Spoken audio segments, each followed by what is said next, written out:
Well, that's a rather interesting position coming from a man on a crusade against the evils of technology. I'm not against technology, Doctor.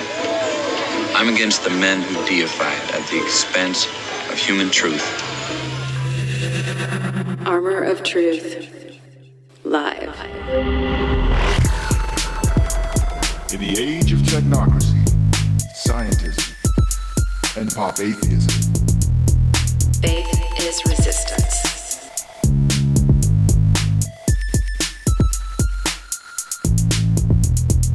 Nietzsche, of course, announced the death of God and called for the birth of the Übermensch,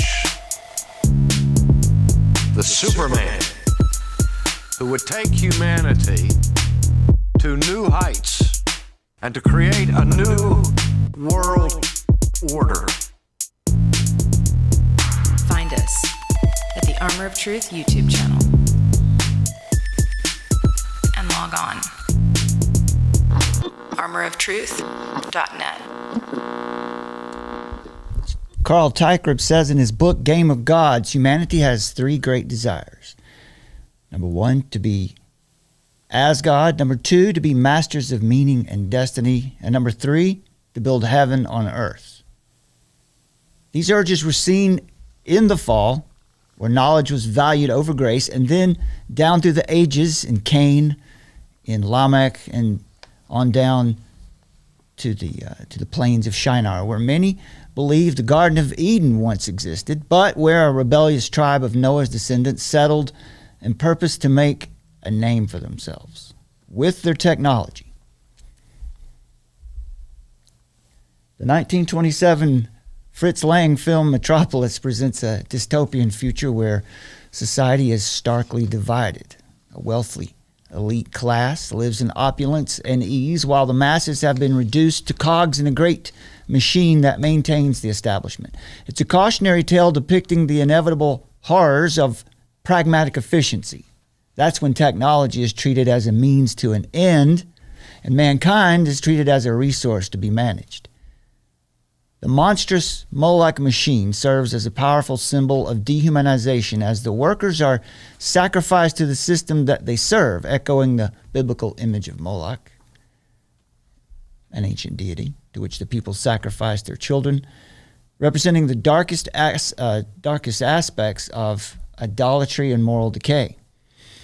The Moloch machine also symbolizes the idolatry of technological determinism, which is a worldview embodied by Silicon Valley technocrats today. They who assume that technology is the primary factor in human progress and believe all technological progress is necessary, that it's necessarily good and will only benefit society. Men like Mark Zuckerberg, Yuval Noah Harari, Mark Andreessen, they prophesy a future where scientific advancement will liberate mankind from all human limitations, will solve all global crises, and man will finally be as God. Now we've got an article.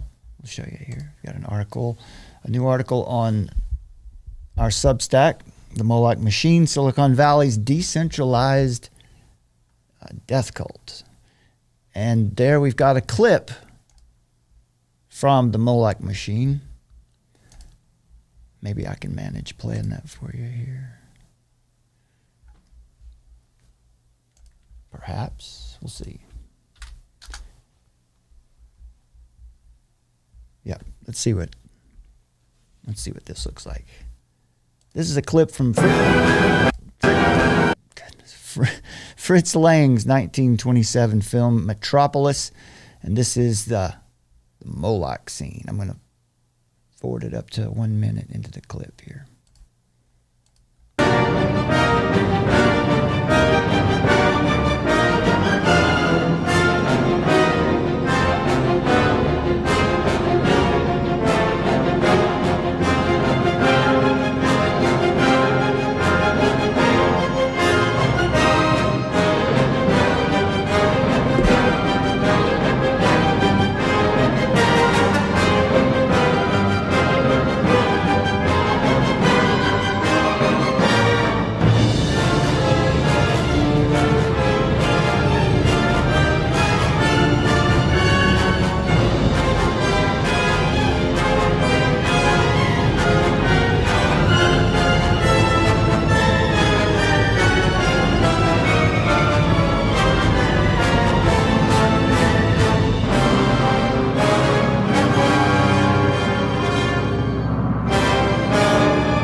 There it is, the Moloch machine, where the workers, where the masses are sacrificed to the machine that actually keeps the establishment afloat, keeps the establishment going. So we're going to be talking tonight about a concept called techno-optimism. Summer, welcome to the show. It's great to be here. What do you think about that clip? Well, certainly I suppose this was a German film, and it was supposed to be set in the future in 2026. So that's just a couple of years off from now, inspired from the Manhattan skyline.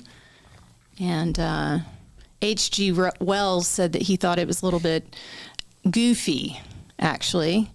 But at the time, Americans received it pretty well. They thought it was very interesting and weird. It is weird.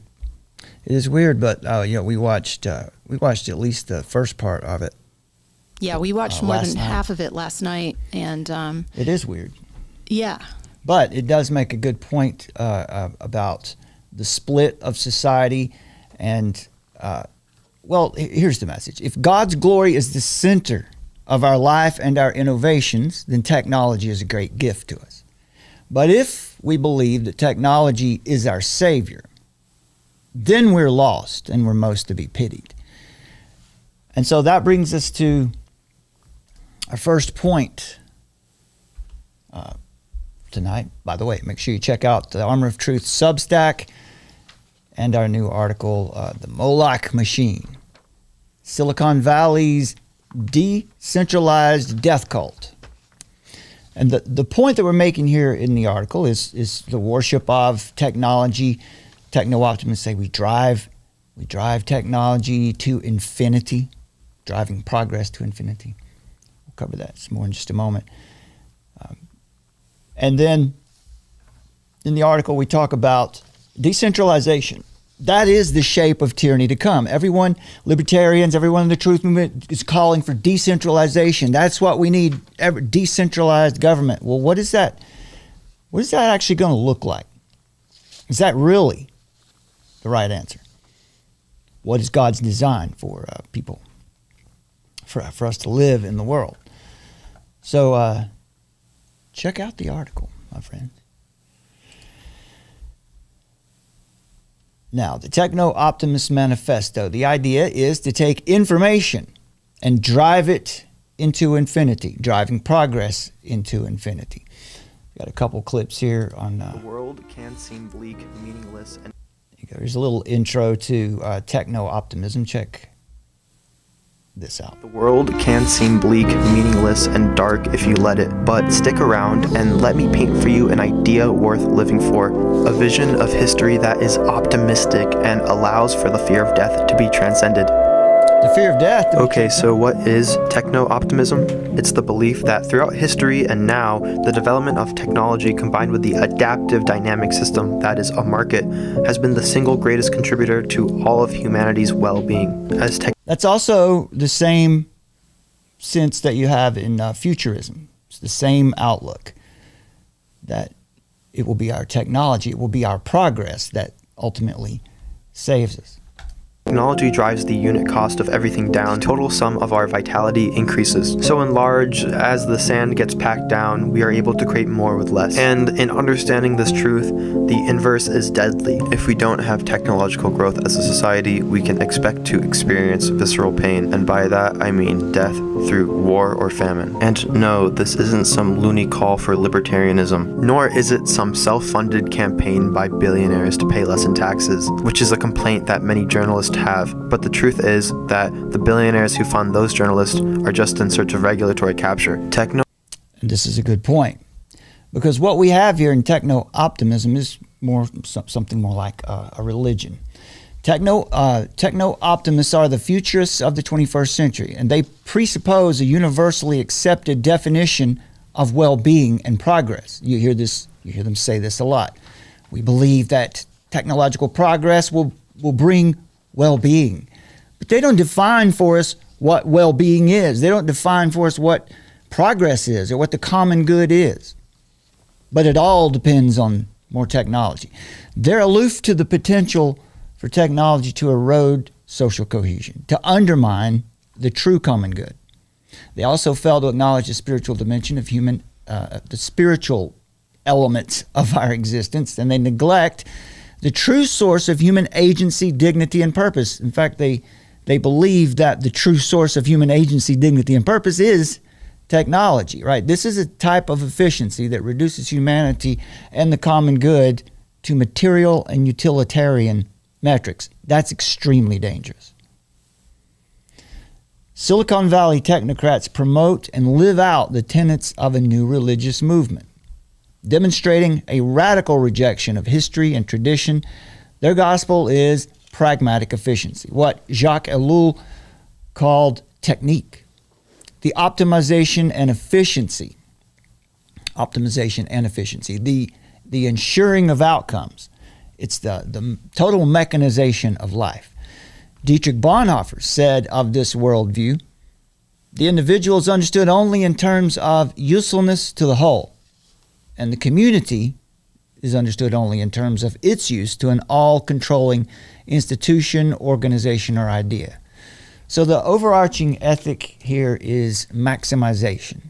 You do whatever you have to do to get what you want or get where you need to be. Everything is to be exploited, maximized, and monetized. According to the scientific technological elite, Jaques Ellul said, efficiency is a fact. Justice is just a slogan. This is the technical attitude that Ellul talked about in his writing. This technical attitude has engineered most of the world's major societies and enslaved most of humanity to efficiency, rationality, and the pragmatic vision of the common good. So when we talk about it's for the common good, this requires a definition. What common good are they talking about? Is it the pragmatic vision, or is it the true vision of common good that has human dignity in mind? When we look around our world today, we see in full what Jaques Ellul saw in part, and that is, for the most part, technology is now what gives meaning and value to life. In the fall of 2023, Silicon Valley technocrat and venture capitalist Marc Andreessen channeled the technocrats' newest sacred text, the Techno-optimists Manifesto. In it, he said there is no material problem that cannot be solved with more technology. Here it is. There it is. That was October of last year, and this thing, it became Mother Nature truly. That's Max Moore there. This is the Techno-optimist Manifesto by Marc Andreessen. Marc, of course, is a billionaire VC investor. He's the reason why hyperlinks are blue. He bought the most expensive piece of real estate in California. And of course, he's insanely optimistic about our future because we have technology. He released this manifesto just this week, and it already has over 4 million views on X. But all right, so it's good to be optimistic about the future, but because being optimistic about the future is an act of faith. So you're putting your faith in something. So when you put your faith in something, that something had better be higher than yourself. It had better be higher than whatever you think you can create, or you're going to be let down. Again, Andreessen says there's no material problem that cannot be solved with more technology. In some sense, he's correct, right? Technology is a good thing, but the point, as we mentioned earlier, are we doing this for God's glory or for man's glory? So in the Techno-optimist Manifesto, starts off with 3 quotes.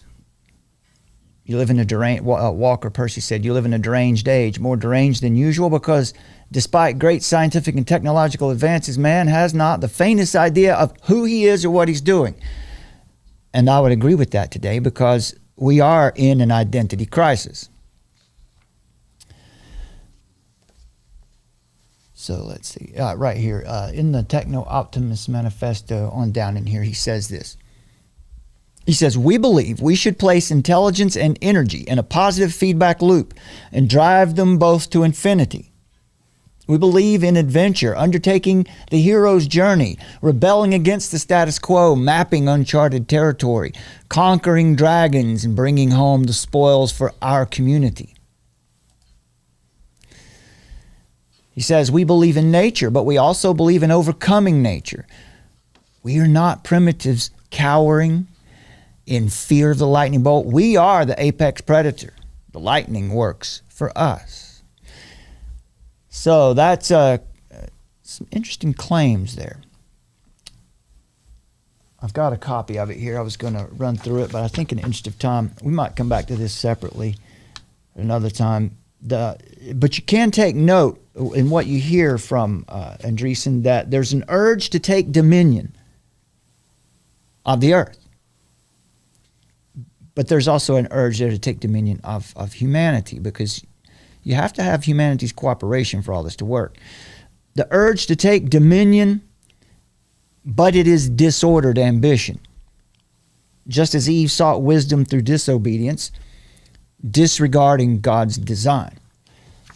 I'll give you a couple quotes from here. We can advance to a far superior way of living and being. We have the tools, the systems, and ideas. We have the will.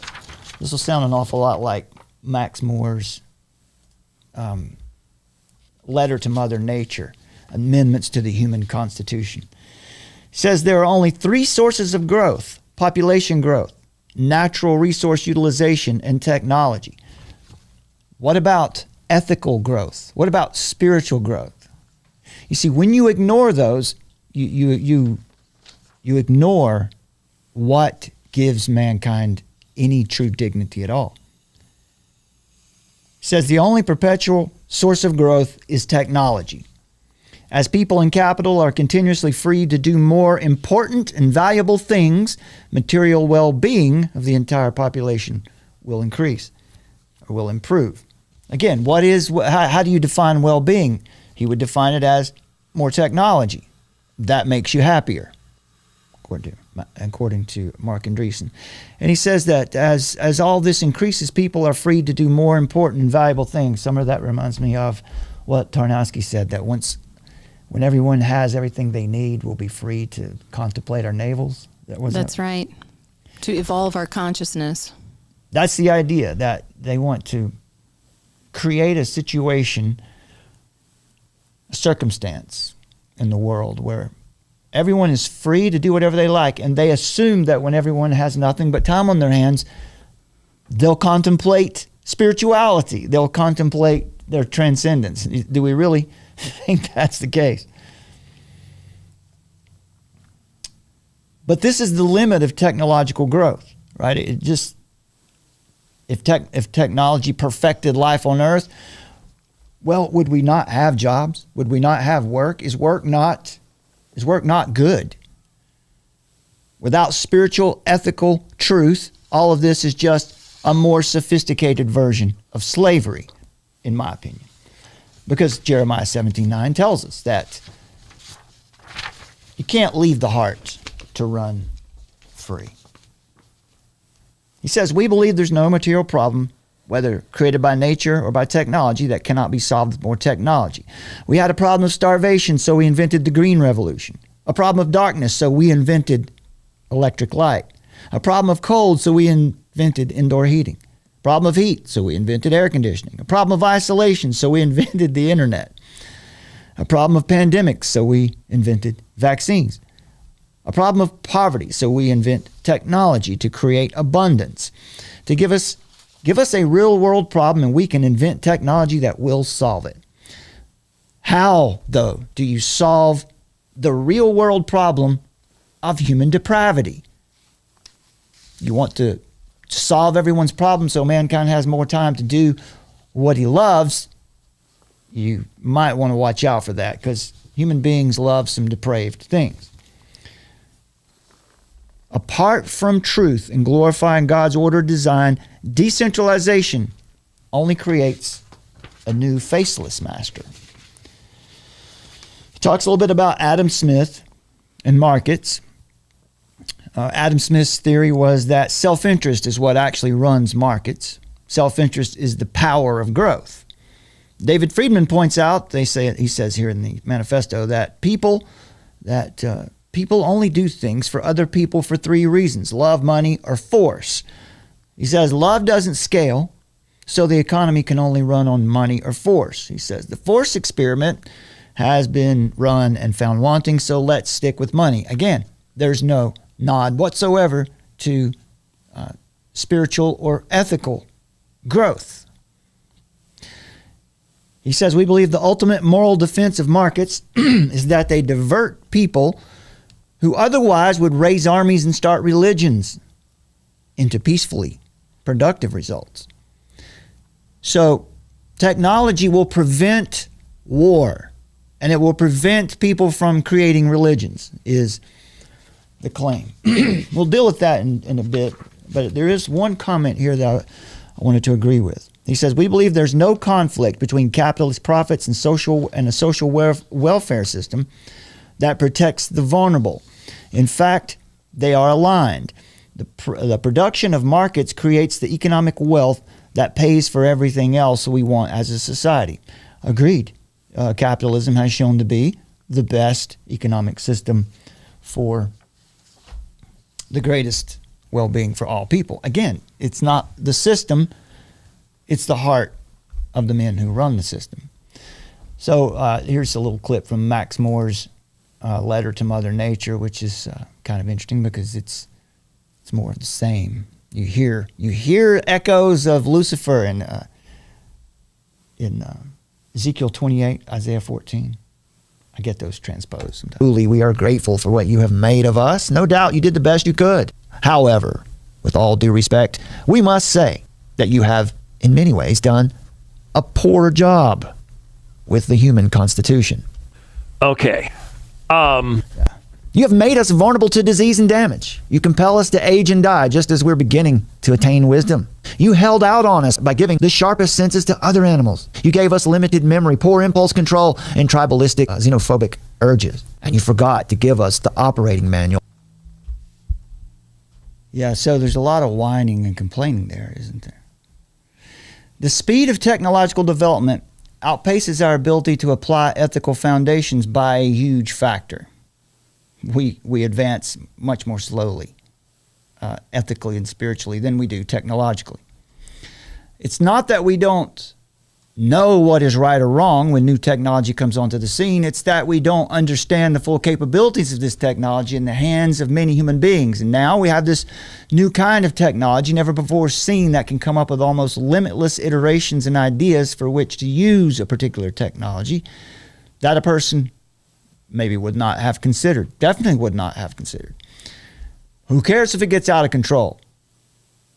Who are the ones shouting from the rooftops saying to stop it, or at least slow down the development of artificial intelligence? Is the government, the global elites? No. So far, it's been the ones who are making it. That ought to tell us something right away. Those who stand to gain the most financially have been saying, slow down with this idea. The ones who are seeking more control are not saying anything yet. They're very happy with what they see. Consider the book of Genesis. God created something, and it got out of control. That was us. Now, we are concerned that our creations may get out of control. Tech advances in man-centered usage, it's the glorification of man. So the idea here, let's see, do I have another? Been a night and a day of... That's the Ray Bradbury clip. Hold that for later. Yeah. From nationalism to planetism. Here is a little clip, or there's a website. This is a manifesto for planetary health. This was just an example that I found.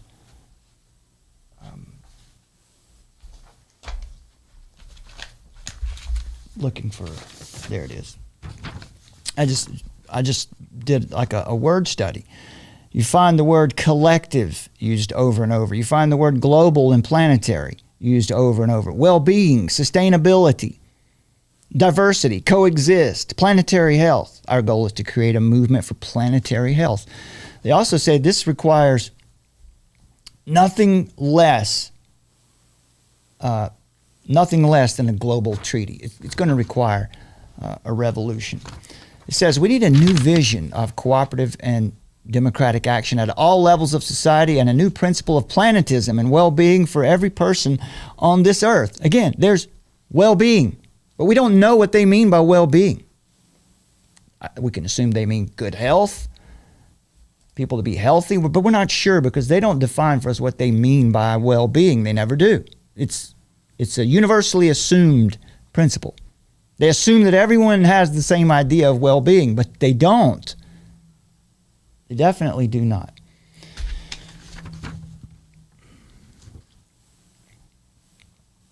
We have created an unjust global economic system that favors a small, wealthy elite over the many who have so little. The idea of unconstrained progress is a dangerous human illusion. Success brings new and potentially even more dangerous threats, they say. So there's some truth there. But who is the giver and who is the sustainer of all of this progress? What actually causes the disillusionment they're talking about? They say we live in a world where the trust between us, our institutions, and our leaders is failing to levels incompatible with peaceful and just societies, thus contributing to widespread disillusionment with democracy and the political process. You'll hear them say often in Jorgen Ronder's book, 2052, which is the 40-year anniversary of the Club of Rome's Limits to Growth paper. He said very plainly in there, democracy moves too slow. We need a new way, a new system. And of course, that means you need a dictator. So anyway, the document, again, interdependence, interconnectedness, well-being, sustainable, planetary health, collective action. These terms are used over and over throughout the document. So you get the idea of what it means. And as far as planetism goes here, there's a manifesto or another document that we found here. That's a French or an Italian. I can't remember if it's Italian or French. But it says at this website, advocating for planetism, we see social, societal, political, geopolitical, and environmental crises growing from all sides. We feel the fragility of the economic system, and we especially see no solution emerging from national politicians who are overwhelmed and not really representative. He says, neither from instances of global governance nor other forms of representation, like local authorities, he points out. There's a language barrier here, so I have to move through it a little bit. He says, I conclude that crises worsen despite many good intentions and good ideas, and no solution adapted to the situation's gravity and urgency emerges. We have the choice between not believing this or believing it and being fatalistic, or believing it and daring to propose a solution. So they propose the third choice, right?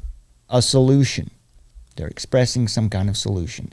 And their proposal contains what's called the 4 pillars of planetism. Humanism. You can kind of see them there. Humanism, sustainable development, true globalism, and common values. So humanism, they say being a humanist requires you to start by loving yourself. That's on the other side here. There you go. Requires you to start by loving yourself. Now that's how much more vague could you be? Love yourself. What does that really mean? But love yourself without being selfish. Feel good about yourself. Makes you better able to deal with others. And taking care of others requires you to first understand them, even though they may be very different from yourself. The good news is that social science researchers, our technology, our sciences will save us, have discovered and simplified ways to understand these differences. Once one has understood the other, he must accept his differences to respect them. You must. Why? Why must you? If there is no God, why must anyone do anything ethical? Why isn't survival of the fittest the rule of the world? Because on one hand, humanism tells us that. Survival of the fittest is what got us here. So what, shouldn't we honor survival of the fittest still? No, now they're seeing problems with it, so they want to revert back from it.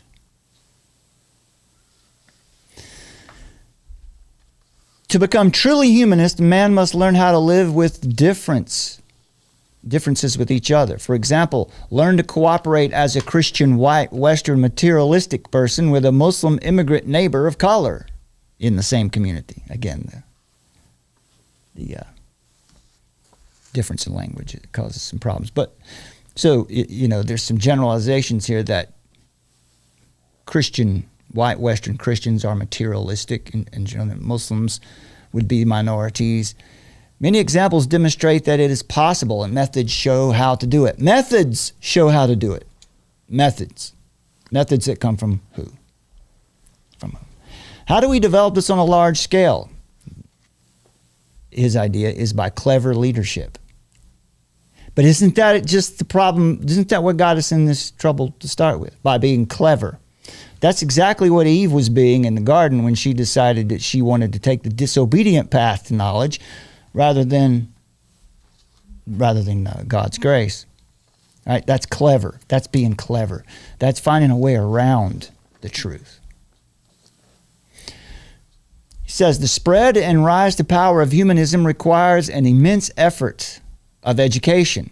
So everyone's going to have to be re-educated into this new system. I think not. I think people have it naturally in their hearts to be good humanists, right? To reject God and live to exalt themselves. The power required for this huge change will come from the emergence of common values and true globalism, and of course, sustainable development. It goes on here to talks about sustainable development too, but the third pillar of planetism is true globalism. It incorporates the concepts of representatives of communities and governance of these communities and their territories at all levels up to that of the planet. True globalization means that although the territories and communities have different organizations and cultures, they're all connected in a most direct way. They're connected to a common political structure that represents humanity.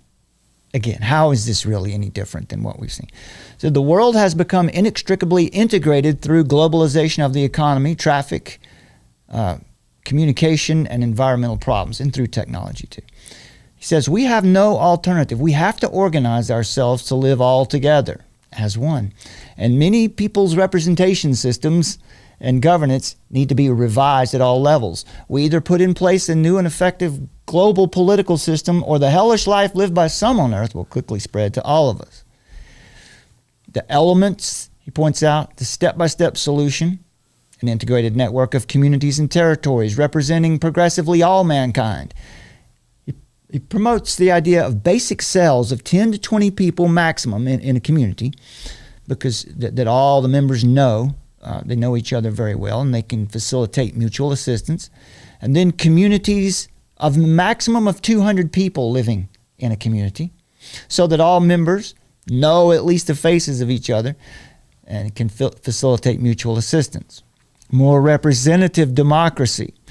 For example, rotating role of representatives of the families and cells, communities and territories. Again, he says, as it was done in ancient Athens, for example. Just skip right over the Declaration of Independence, Bill of Rights, and the U.S. Constitution, which is, the modern, contemporary example of exactly what he's describing here. But no, we can't, because the nation state has to be done away with. He says we need more groups like the IPCC, because it has proven its effectiveness, effectively addressing the problems of global dimension. The IPCC is the Intergovernmental Panel on Climate Change. That's the United Nations body that assesses the science related to climate change. He says the nation state will gradually be replaced by a body truly representative of the communities and territories, independent from the states. The powers of the states will gradually be reduced. For example, a political system other than democracy must be installed. He says, of course, this may look like communism, but we'll overcome these obstacles through a smooth change, taking into account lessons from failed transitions like the Arab Spring or in Ukraine color wars or color revolutions. And looking at successful ones like the output of the apartheid in South Africa and the fall of the Berlin Wall and the emancipation of the peoples of Eastern Europe. Why did the Berlin Wall fall? Why were the peoples of Eastern Europe emancipated? Why were they liberated? That was the spread of democracy. That was capitalism was largely responsible for that too. So that's the idea: nationalism to planetism. Do you have a comment on that particular point? Because we're going to move into the web of trust, but. Yeah, just the idea that, they would say that planetism will eclipse nationalism as we consciously evolve a planetary identity, culture, language, and unifying vision of the future. So it's this very spiritual movement.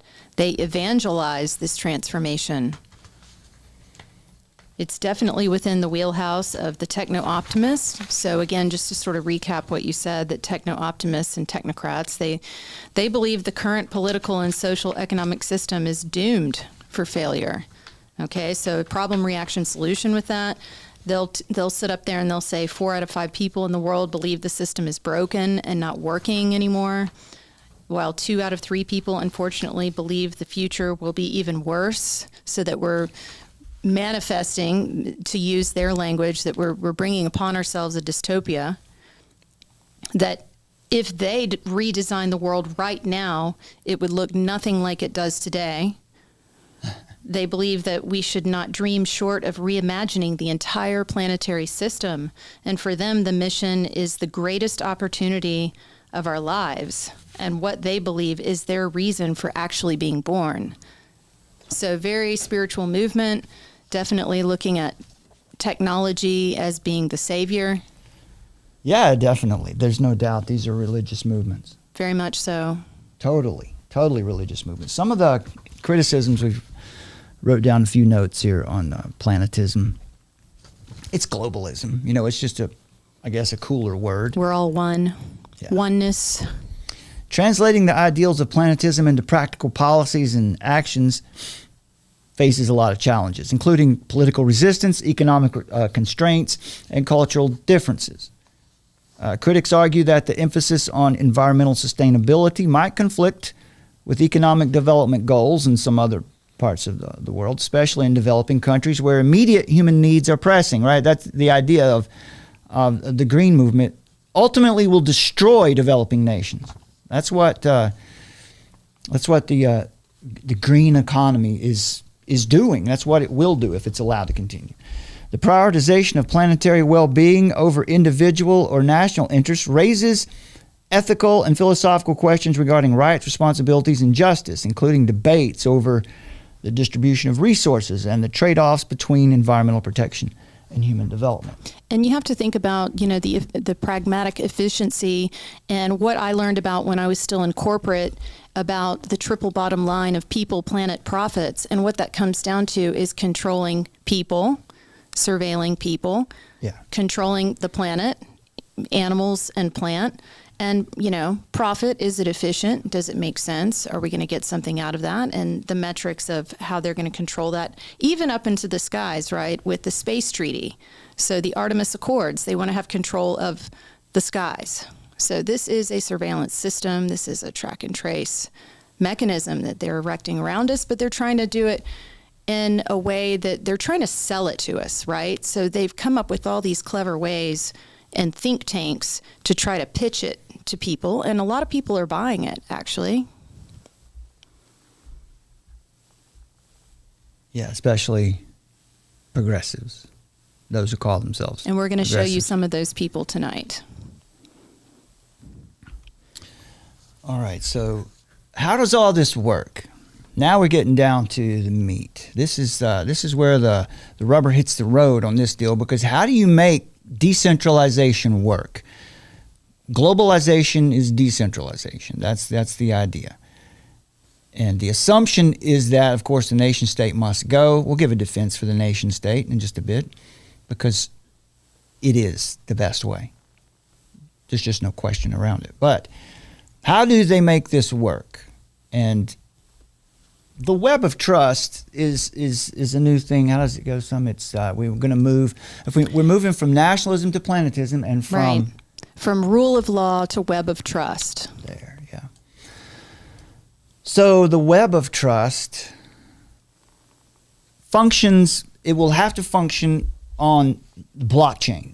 Now, let me just talk about blockchain for a moment. Blockchain technology, often described as the backbone of a new type of internet, where secure, transparent, and decentralized transactions are possible. Now, look, right off the top, there's nothing wrong with that. That seems like a good idea. That could be good. That could be used for some good things. But imagine a blockchain as a digital ledger or notebook that anyone and everyone can access, but is owned by no one. This notebook records all transactions or digital events in blocks of data. Once a block is filled with data, it's chained onto the previous block, creating a chronological chain of blocks. That's why it's called blockchain. And this ledger is not stored in one place, but is distributed across a network of computers, making it highly resistant to alteration or hacking. Traditional ledgers or databases are controlled by a central authority, like a bank or government agency. So we'll get to this in a minute, but the idea of identity is central here, because this, instead of a government issuing you an identity, or a bank issuing you, or some type of institution issuing you an identity, your identity would come. Or your social media account, for example. Right. The apps that you use. Yeah, you have profiles there as well. You would have one identity, and it would be based in this blockchain. And we'll come around to more explanations of that in just a minute. But a blockchain is decentralized.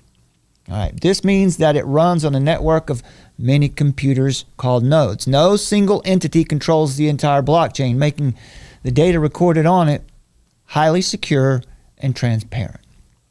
When a transaction occurs, it must be approved by the nodes in the network. This process involves solving complex mathematical puzzles through a consensus mechanism. It's like proof of work or proof of stake operations. Once a transaction is verified, it's added to a block along with other transactions, creating a new data block for the ledger. And on and on. Each block contains a new code called a hash, and the previous block's hash is in the chain as well. That's the line of figures, characters that you see in a blockchain address or Bitcoin hash, for example. This creates a secure link between the new block and the rest of the blockchain, making it extremely difficult to alter these past transactions. If someone attempts to change a transaction, it would not only alter the hash of the block containing the transaction, but also every subsequent block, which is computationally impractical on a large scale. So it makes it very transparent, very secure.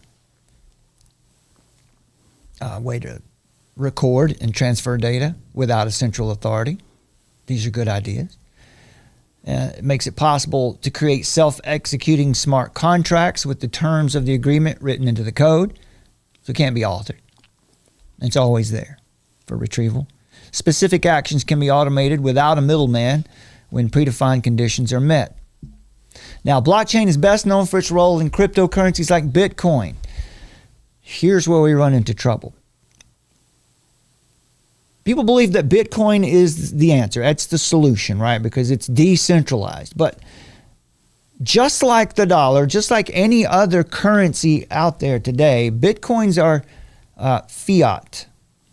You can't hold a Bitcoin in your hand like you can gold and silver. So you have to trust the code. Your trust has to be in the system. Rafi Farber writes about this.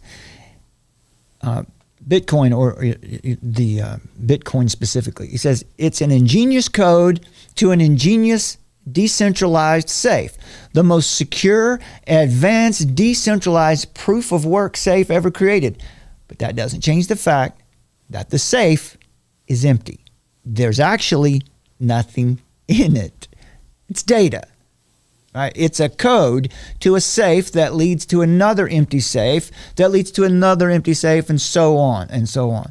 A code is useful only insofar as it grants access to something that actually exists. right? If your Bitcoin hash was connected to an actual piece of gold somewhere, maybe that would work. But Bitcoin is a system of empty pipes that transports nothing. It's people chasing nothing, believing that the genius of humanity's ingenuity has finally figured it all out. This is classic idolatry. Humanity bowing to its own creation of nothingness. Unquote. Each block or coin has a price set or established according to demand. Price is not the same thing as value. Keep that in mind. Price is not the same thing as value or actual worth. The code has no real tangible value. Bitcoin and all cryptos are derivatives stacked high and far away from anything of substance. So if you can imagine, I don't have the graphic, but an inverted pyramid where you have gold and silver at the bottom. Up from that, you'll have currencies, that gold certificates and silver certificates. This would be our money. And on up from that, you have investments and derivatives, things, instruments of value that represent currency or gold, but it's not actually it. Bitcoin is all the way at the top of that inverted pyramid. It's a derivative stacked high and far away from anything of substance. The obfuscation of the origin of something like Bitcoin suggests that there's deception afoot. There is no substance, nothing of real value. And it's not money. Money is based on real commodities like gold and silver. Bitcoin is 100% based on confidence. There's nothing under it. Nowadays, currency is digits on a computer screen. People have come to accept that. There's no difference between fiat currency and cryptocurrencies. The only difference, really, if there is one, the only difference is who's controlling them. Is it the government or unknown persons?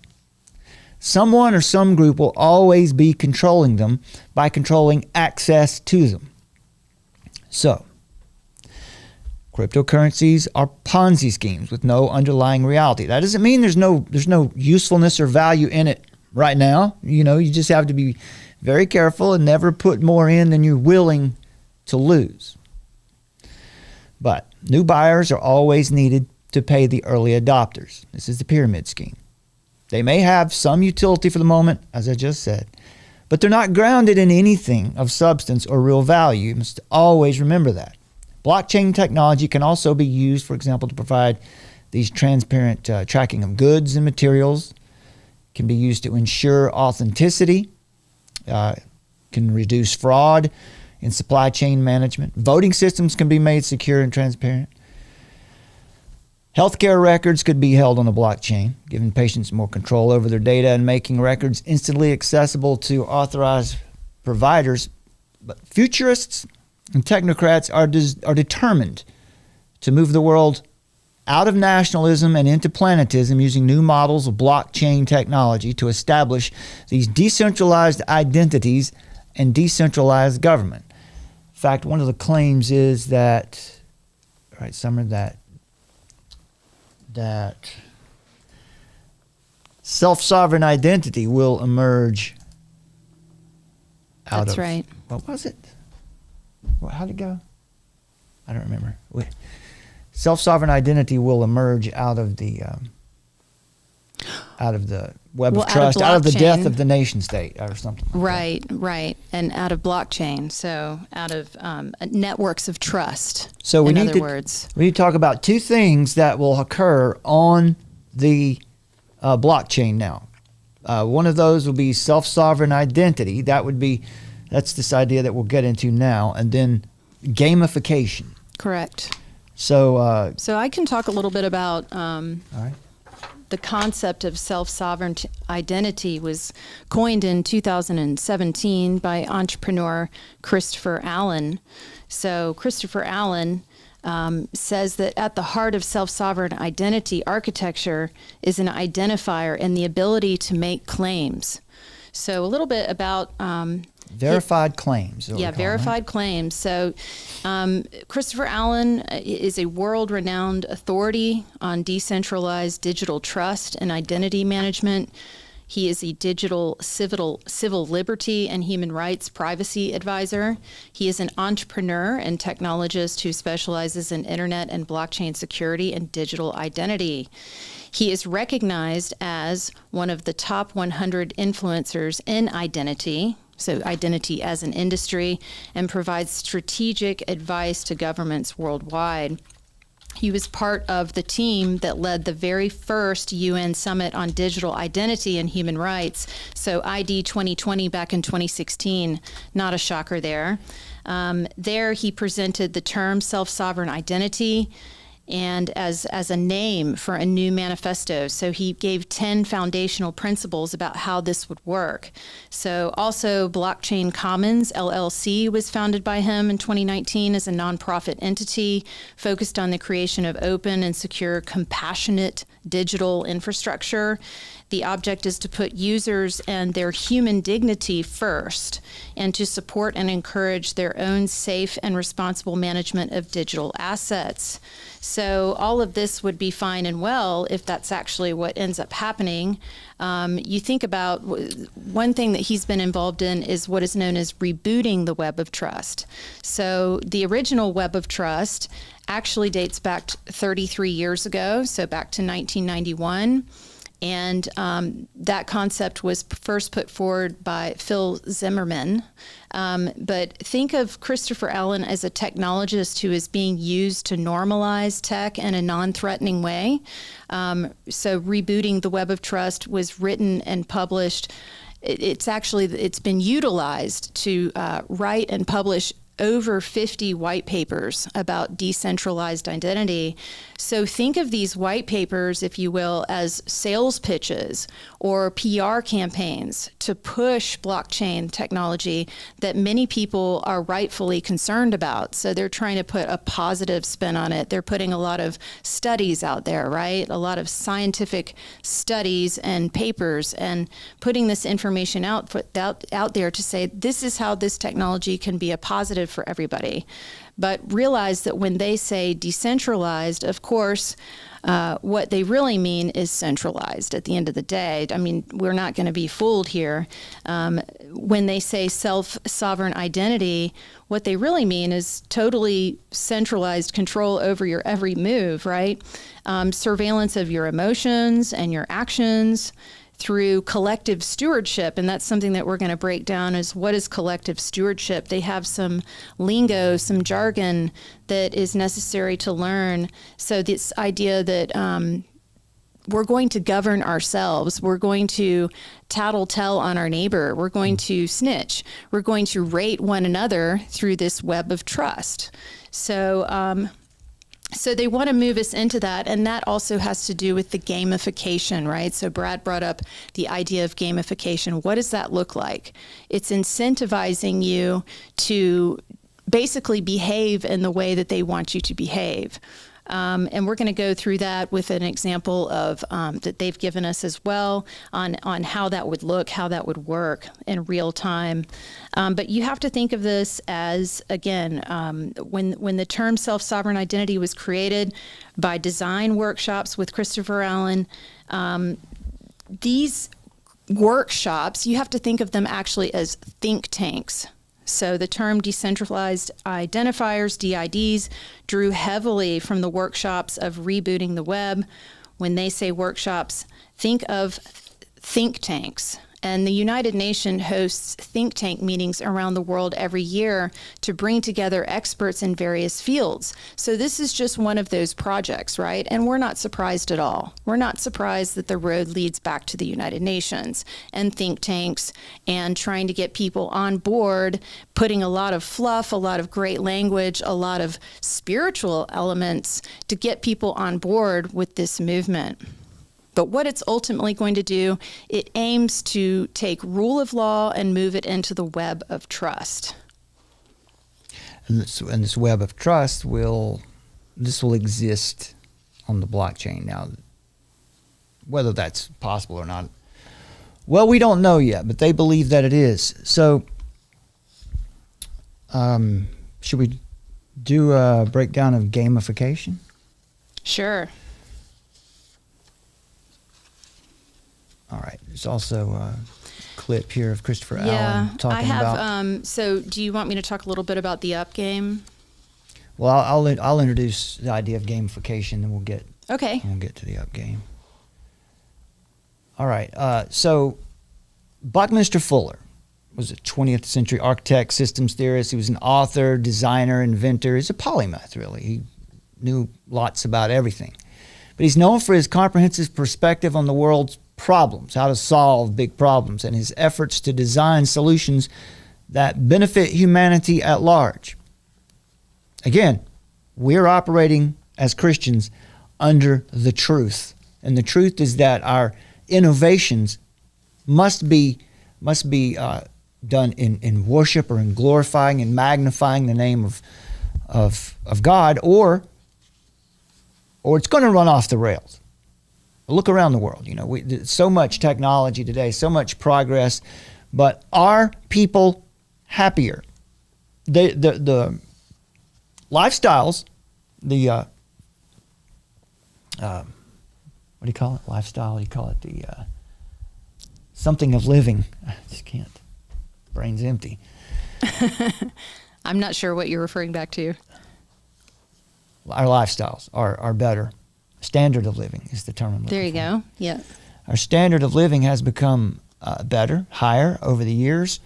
But are we happier? Are we actually better off? Spiritually, ethically? Is there less evil in the world today than when we had less technology? Now, we're not Luddites here. We believe in technology as a good thing. I'll talk more about that right at the end of the show, about what is our perspective on technology. But gamification, which was already pointed out how it reduces people to utilitarian metrics, to pragmatic efficiency. That gets very dangerous. That was the communist system of the 20th century. Very pragmatic, very efficient. Actually not all that efficient, but that's what they were aiming for. Gamification refers to the technique of applying game mechanics and dynamics in non-game context to engage users and solve problems and enhance learning participation. All right, which one of these Black Mirror clips did you think was best? I liked the airport one. Okay, the airport scene? Yeah. All right. So, there's going to be some language in this. So I'm going to warn you that there'll be... If there are kids around, there'll be one cover your ears. instance Cover of their language. ears. But why this is useful is this shows you what it looks like when the world has been gamified, because that's how the web of trust will work. As someone was pointing out earlier, how do you get a job? Well, you have people who make verified claims about you on the web of trust. And as they make claims about you, they might say, well, Brad knows how to, for example, fix a pothole.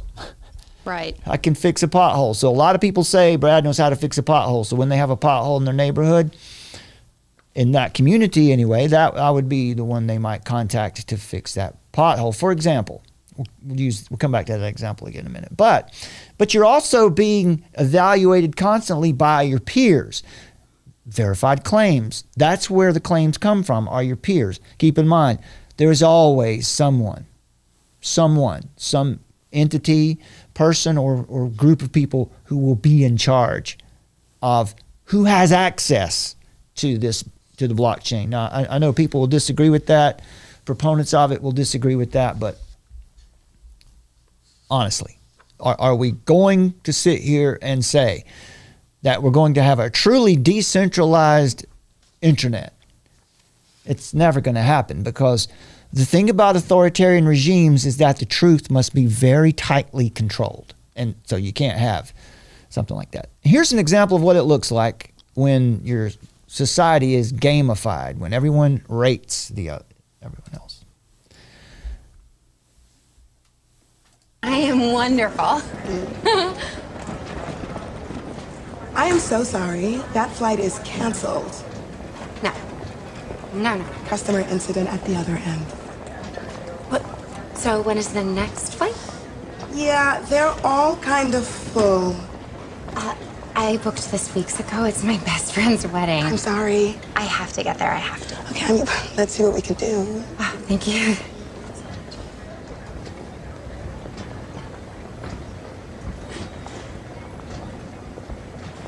I see there's one standby seat on another plane leaving tonight.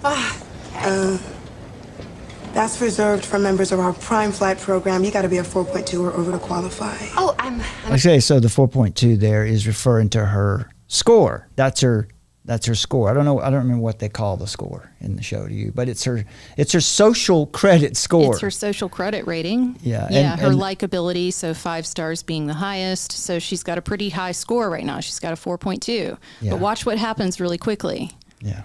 a 4.2. Yeah, it's out of 5 in this case. I'm afraid you're actually a 4.183. Oh.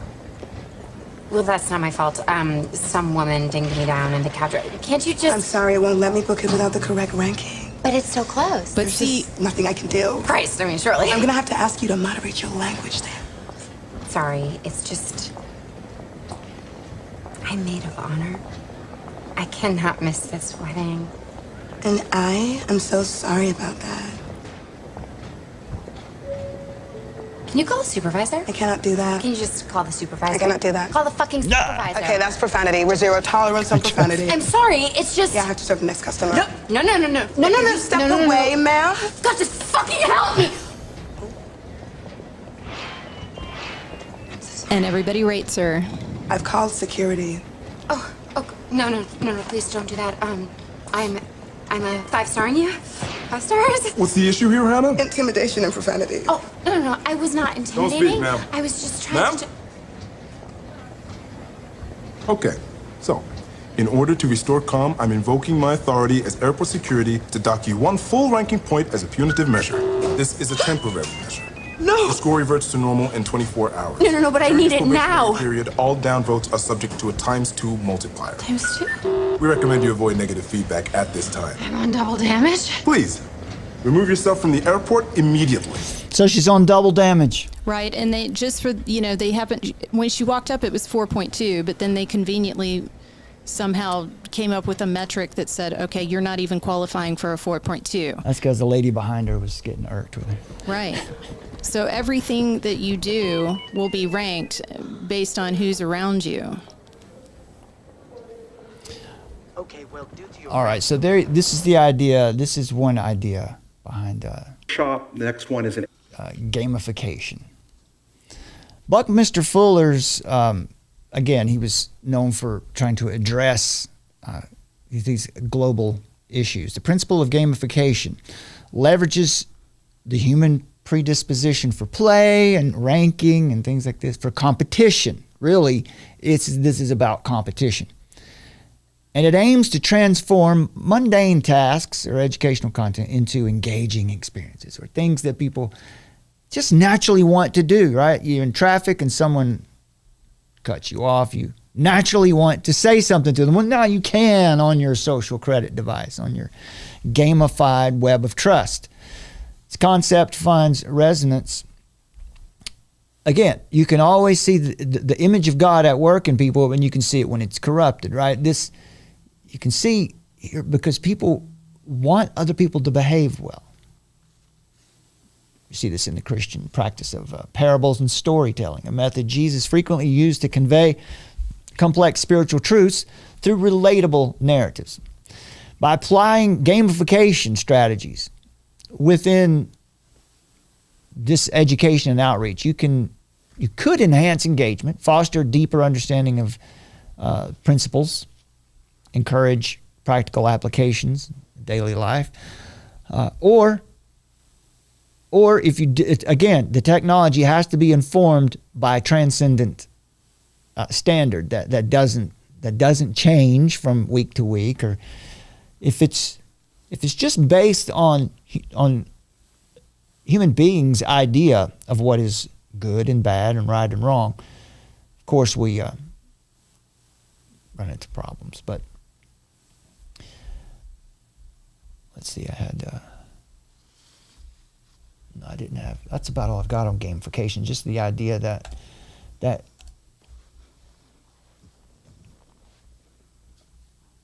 so there was another clip of this girl in the elevator and the interaction in the elevator.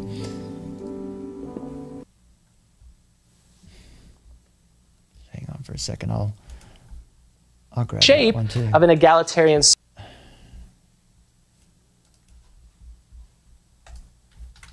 Here we go. So how might this is the wrong video. Well, also in many creative spheres, censorship hasn't just been decentralized, it's been crowdsourced, right? So it's this idea of crowdsourced, which is to say that the very writers, publishers, poets, musicians, comedians, media producers, and artists who once worried about being muzzled by the government are now self-organizing on social media to censor each other. So it's this idea that you're going to have people, governing their environment. Did you find that clip yet? No. Okay, it vanished. That's all right. Oh, you finished? Mm-hmm. Okay. All right, so that's the idea of the web of trust. All right, so the other idea with decentralization is what? Well, did you want to explain the pothole? Self-sovereign identity. Yeah. All right, let's go there. So for an example of how we might incentivize and transition out from nations, right? Consider a scenario about potholes. So when a pothole is seen, it is a nuisance in the community and they have to deal with it, like who's going to repair it? So the idea is that with the pothole, there would be a push notification that went out that was geotagged, and notifications can be tailored to connect the opportunity to those with enough verified skills to accomplish the task, or to anyone with a markedly expressed interest in training in that particular skill set. Notifications can be expressed to a person who has noted that they would like access to any available economic opportunity. So here's your opportunity for all. So this notification can go out far and wide. Those who set the bounty would also have the ability to decide boundaries for who can fulfill the opportunity. Those boundaries should be established as considerate and humanizing, right? So that's the promise. Everybody should have a chance. All those who fit the established profile for their task would be able to participate in the opportunity to obtain a prize bounty. Notice how they're calling it bounty and not money. So again, this is the up game. This is gamification.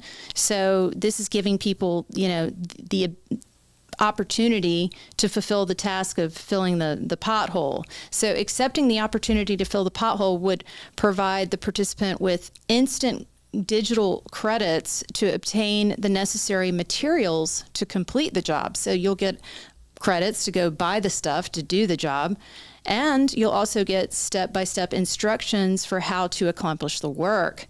Successful completion of the task for this bounty would provide the civic contributor with a verified credential for their skill set. So the verified credential obtained for accomplishing this task enables greater opportunities for that person to learn and grow in the future.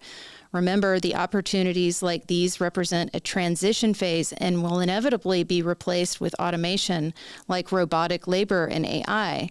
They will likely give people more free time to actualize their universal creative potential and explore consciousness. So look at how this is sold to you. It's sold to you that, maybe you don't have a birth certificate. Like if you're coming from like a third world or developing nation, maybe you don't have established credentials, but based on an opportunity that shows up in your neighborhood, right, your geolocation, and through this network of trust, people will make a claim and verify whether or not you can do the work or not. So who you say you are, if that's true or not. But think about how that can backfire really quickly. Think about the human heart as desperately wicked. Think about how envy and jealousy and spite could actually people could give you ratings that were not even in alignment with how you conduct yourself. So say somebody has a bone to pick with you or is sort of jealous. We also saw that in the Black Mirror episode as well. That's a really interesting episode because it shows how people that were doing, being nice and doing their civic duty, there were others out there that were very willing to understar them, right? To underrate them. So this all sounds great in a think tank and a fairy tale lens, but obviously there's a lot of problems. I'll run this. Let me run this and see what. Also known as Web of Trust. Let's see if this helps. WOT is a website reputation and review service that helps people make informed decisions about whether to trust a website or not. WOT is based on a unique approach that collects ratings and reviews from a global community of millions of users who rate and comment on websites based on their personal experiences. It protects you against threats that only the human eye can spot, such as scams, unreliable web stores, and questionable content. It complements traditional security solutions that protect computers against technical threats such as viruses and other harmful software. And so the idea again here is that it comes down to the people get to sort of vote and decide how whether this thing is trustworthy or not. Again, though, the big problem with this is that the assumption is that this will be completely open source, but we know, and they're very much aware of this threat too. That the problem is who gets access to the system. It's all fine and dandy if my identity is out there on the web of trust in this blockchain. Do I get access to it? Do I have any control or say so in who does verified claims on me? Who's giving me upvotes and downvotes? So access is the key. That's where the problems come in.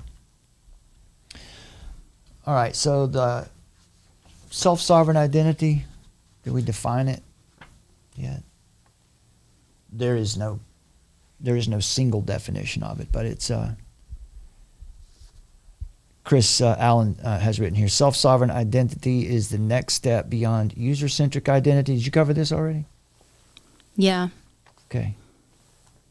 So yeah, it's the idea that you can giving the user the power. Yeah, giving the user the power. So instead of it being information in front that your apps are having about you and your data of what you look at or track, like instead of it being Google or Amazon or Facebook, or maybe even your digital ID that's with your driver's license, you would have your own username that's supposed to be independent.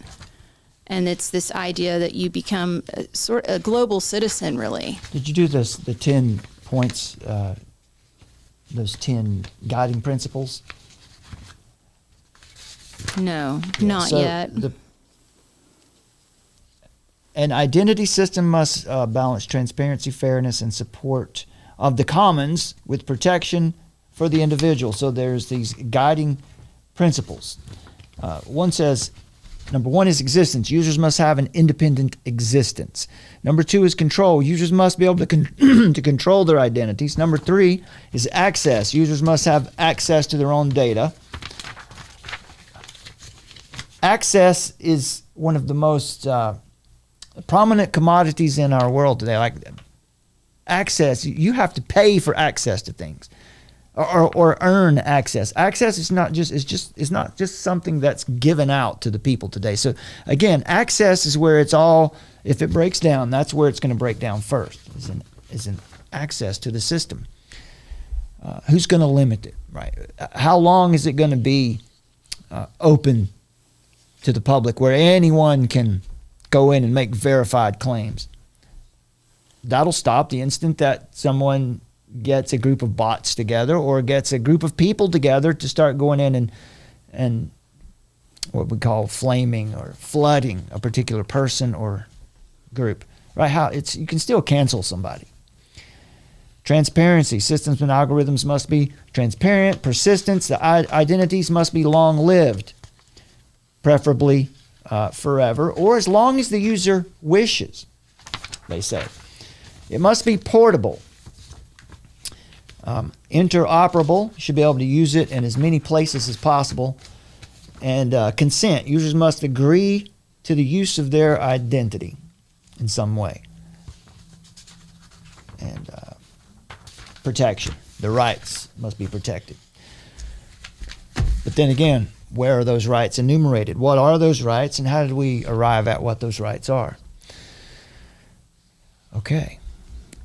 Right, and here's the problem with this whole movement with hate speech, right? So the algorithm and the AI, I mean, they're going to use this, obviously, as the watchdog to deem what's appropriate speech. And so if you're not obeying those rules and regulations on what they deem as not hateful, which is built upon a man-made morality and certainly not God's law, as we've seen all the lawfare that's come against Christian institutions over the last few years. So think about that as well. So if you're not crafting your language in exactly the way that's not quote unquote offensive to the algorithm, to the peers, to the peer pressure. Everyone is still serving the algorithm. Correct. It's the problem. That's what I see. It's the ultimate watchdog because it's always watching. And when it's not watching, you've got people around you in your environment that are going to be rating you. And again, we would say that it's not the technology itself. That's not where the problem is. The problem is in the hearts of those who are running it, and someone will be running it. I don't think that it's possible for us to see anything that's truly decentralized. Bitcoin is not truly decentralized.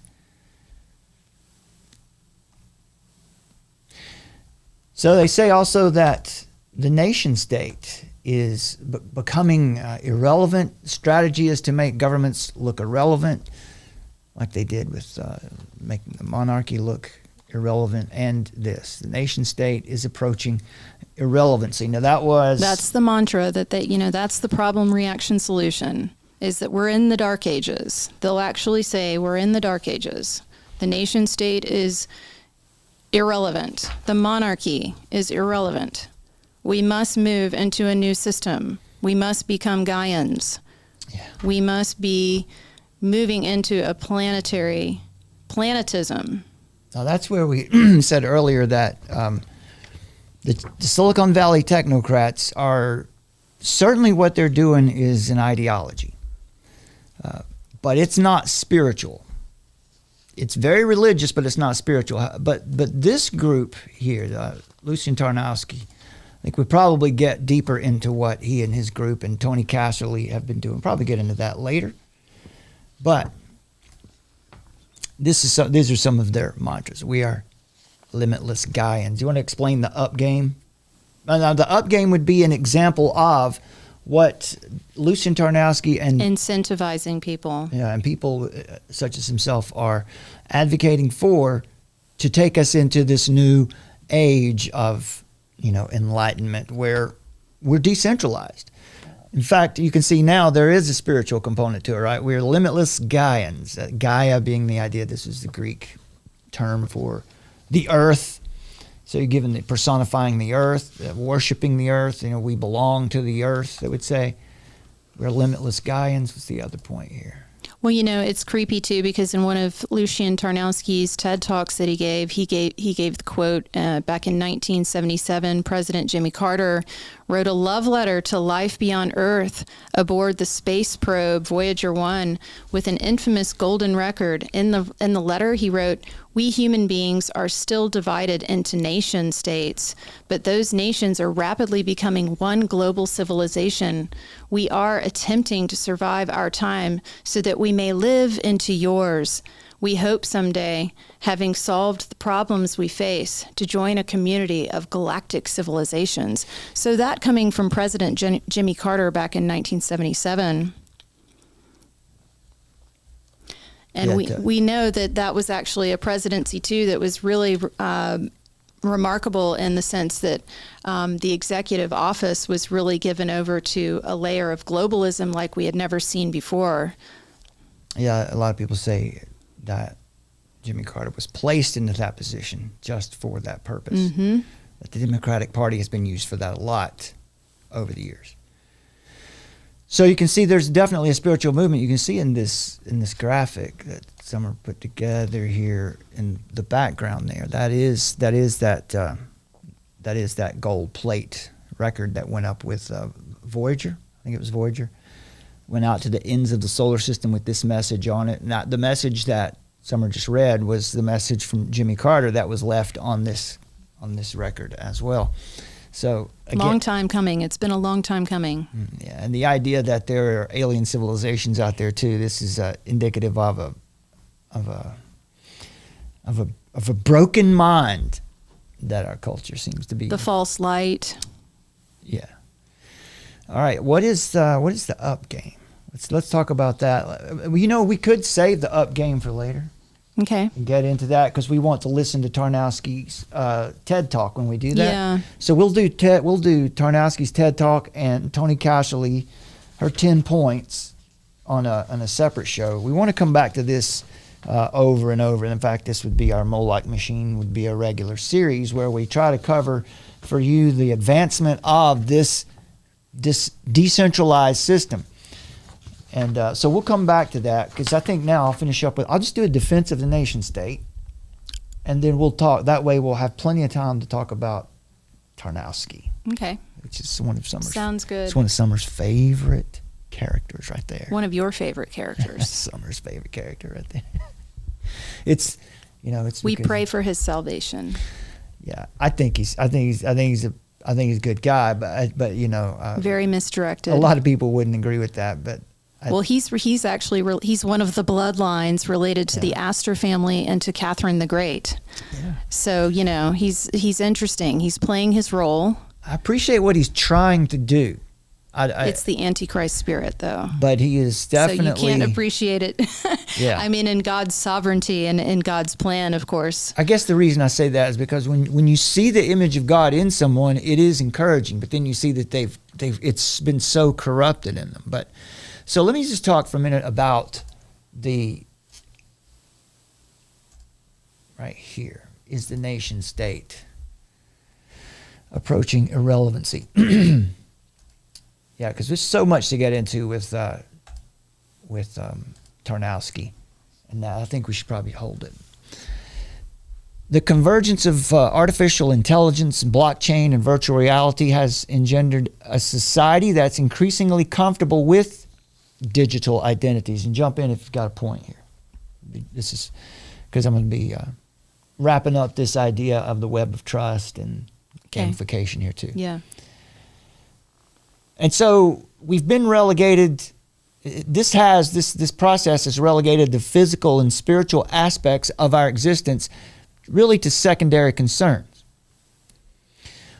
While offering unprecedented connectivity, our new technologies, the digitization of identity risks reducing individuals just to mere data points in a global network. Ultimately, what it will do is it'll strip the people of their God-given uniqueness and dignity. There is no dignity to be found inside the web of trust or the blockchain. And make no mistake about it, that's where they want reality to exist, in a hyper-real world of connectivity. The gamification of societal interactions transforms complex human experiences into quantifiable, manageable tasks and rewards, as we just saw. It coerces a lifestyle where efficiency and productivity are prioritized over the true common good, which is substance, depth, and meaning. What is true, good, and beautiful? That's the true common good. This system prioritizes other things. It prioritizes performance. This shift towards seeing life as a game to be won and as human beings as resources to be managed, or players or pawns, reflects humanity's deeper desire expressed in the fall, Genesis 3:5. This desire to assert control over chaos and certainty. Techno-optimism is a worldview that basically parallel to the ambition of the Babylonites, who sought to make a name for themselves through technology. Genesis 11:4. That is a collective arrogance that seeks to transcend God's design for humanity. And that's the point. That's what's missing in all of this, is what is good? What is actually true, good, and beautiful? Do we all agree on that? Because we don't, and that's a problem. So the biblical cautionary account of the Tower of Babel illustrates the consequences of human pride, unbridled progress, and the folly of believing. that technological or societal advancements can replace divine sovereignty. Just like God confused the languages and scattered the people to prevent the completion of the Tower of Babel, so too might this pursuit of a decentralized new world order lead to division and confusion rather than the unity and progress of its advocates. Now let's get down to let's run our defense of the nation state. In its ideal form, the nation state serves as a testament to humanity's diversity. And you hear this from this progressive movement, that diversity is very important to them. But what their system does removes all diversity, right? It's the ultimate in egalitarianism. A framework within which cultural, linguistic, and spiritual identities can flourish under the sovereignty of God's providential design is what would be true, good, and beautiful. But disillusionment with nation states and centralized authority has led many well-meaning authors, activists, and proselytizers to promote this idea of a decentralized system or decentralized systems. You hear this everywhere, right? From James Corbett talks about anarcho-capitalism. That's an idea you hear. Everything needs to be decentralized. I don't want to classify his position too deeply because I might get some of it wrong. But in general, the libertarian movement in the world and in America, in the West for sure, seems to be promoting and believing that decentralization is the answer. That's what will save us. That's the antidote to the corruption and efficiency plaguing nation states. So the nation state must go. They say that decentralized governance that's distributed across networks rather than concentrated in singular entities, that's what will make for greater equity, freedom, and efficiency. But these issues are a bit more complex than the activists and the libertarian bloggers and truthers who promote this. It's a lot more complex than they generally describe. Under God's command, we're called to be good stewards of His common grace gifts, knowing that diverse nations are God's providential design for the good of humanity. We must critically assess decentralization as a threat to determine if it is a threat. Is it a possible repeat of the ancient folly of the Babylonites? Are we prioritizing unity over diversity? Are we prioritizing human ambition over divine ordinance? And what would be the consequences of doing it? So those who promote decentralization generally underestimate the value of diversity, community, and sovereignty. Actual sovereignty that nation states provide. There would be no such thing as self-sovereignty. That term, we talked about this before, right? That term is kind of an oxymoron. Self-sovereignty. Mm-hmm. The term itself is meaningless. The term sovereign, indicates a person who has subjects under them. It's like grape nuts. It's not grapes and it's not nuts. Like Christian Science. Mm-hmm. Yeah. That's Justin Peters. That's an old Justin Peters joint. The urge to... Now, what we see here is that as things get bad and we see evil leaders and governments and we have wicked politicians everywhere we look, our urge is to overcorrect. And this urge to overcorrect risks vaulting humanity from one ditch into the other. The risk is that we could jump from representative government with a name and address right over into a faceless, unelected, unaccountable, trans-centralized power structure that spans the globe. That means we jump out of the frying pan and into the fire. So the nation state is far from being an outdated or oppressive construct. The concept of the nation state aligns with the biblical understanding of human society. Scripture affirms the diversity of nations and languages as part of God's providential design. See this in Acts 17, verses 26, 27. God's design has allowed for, has promoted a rich tapestry of cultures and communities within the framework of his sovereign will. So what the web of trust and what self-sovereign identities do, as good as they could be under the right ethical standards, it takes the focus out of God's sovereign will and puts it into man's design. Nations serve as a context for the development of cultural identities, legal systems, and moral values that reflect the complexity and diversity of human experience. Nation states respect all of that. The tension between rival nations over time, over the centuries, has also motivated the creation of weapons, for sure, but in that urge to defend or even attack, technological advancements have occurred that have greatly benefited humankind. A lot of the advances in medicine, a lot of the advances in technology came out of military experiments and studies.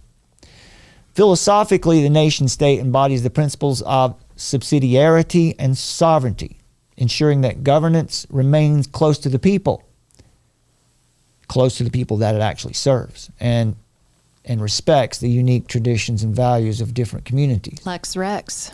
That's right. The law is king, not the king. The king is not the law.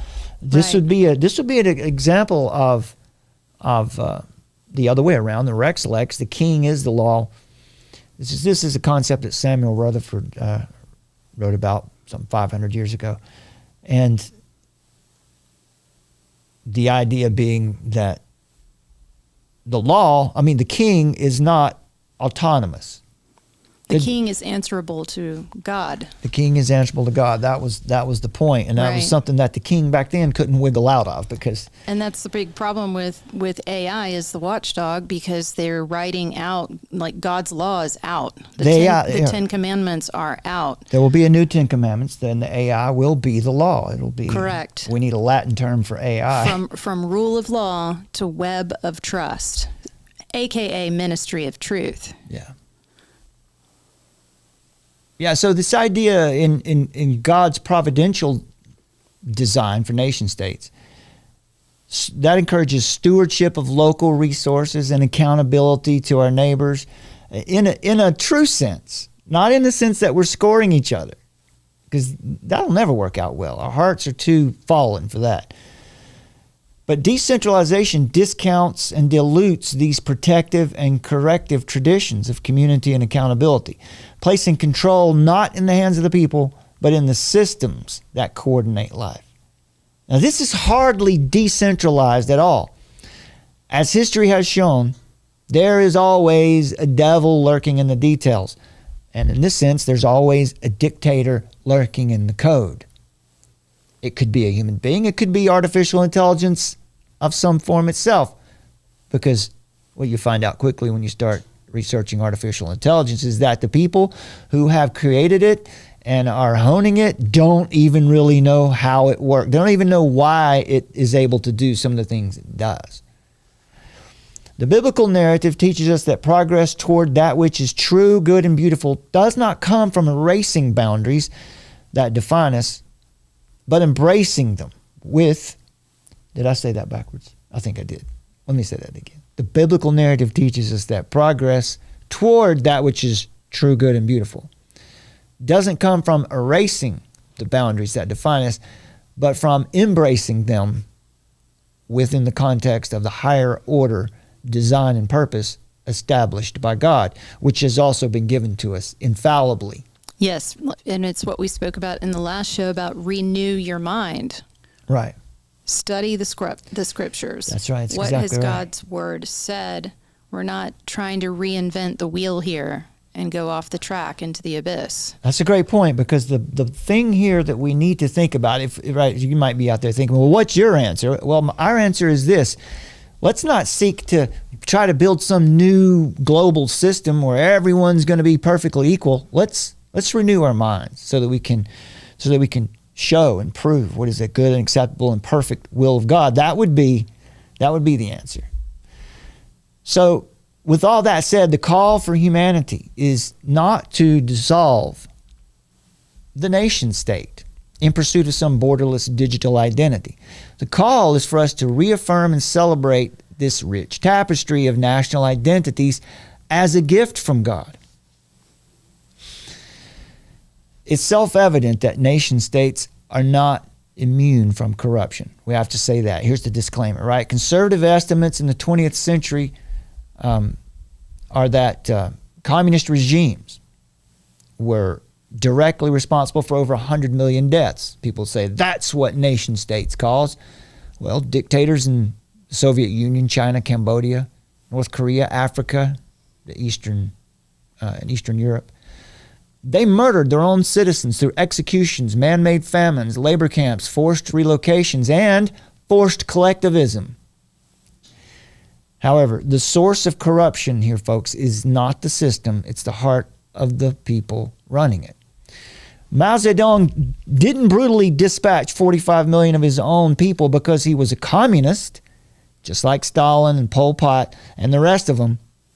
They were philosophical atheists committed to the principles of pragmatic efficiency, the premier of which is collectivism, which prioritizes the group, the community, or society over the individual under the auspices of utopia. So you see, that's ultimately what the web of trust is promising, this new utopian vision. This system is very similar, right, as I just said, to the web of trust proposed by the Techno-optimists, who believe that governance, they believe that where governance is a decentralized system of universal policy by statistics, right, very pragmatic and efficient, just like the communist systems of the 20th century. So rather than an argument against the nation state, the communist era, this bloody era of world history, actually argues for liberal democracy. It argues for nation states that honor the inherent dignity of all men and women, emphasizing the moral worth of the individual and the importance of individual rights like freedom of speech, freedom of religion, and the right to private property. That's true freedom in the sense of the nation state. So defending the nation state doesn't mean that we endorse all the imperfections and injustices that can exist within it, but instead, endorsing the nation state means that we're committed to working towards its redemption and its alignment with kingdom values of justice, peace, and love.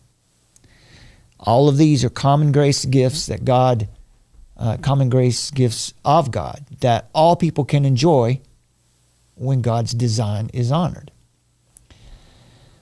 There is no lasting reunion to be found in nation states, or there's no healing division to be found anywhere in creation. No redemption can be found in the creation.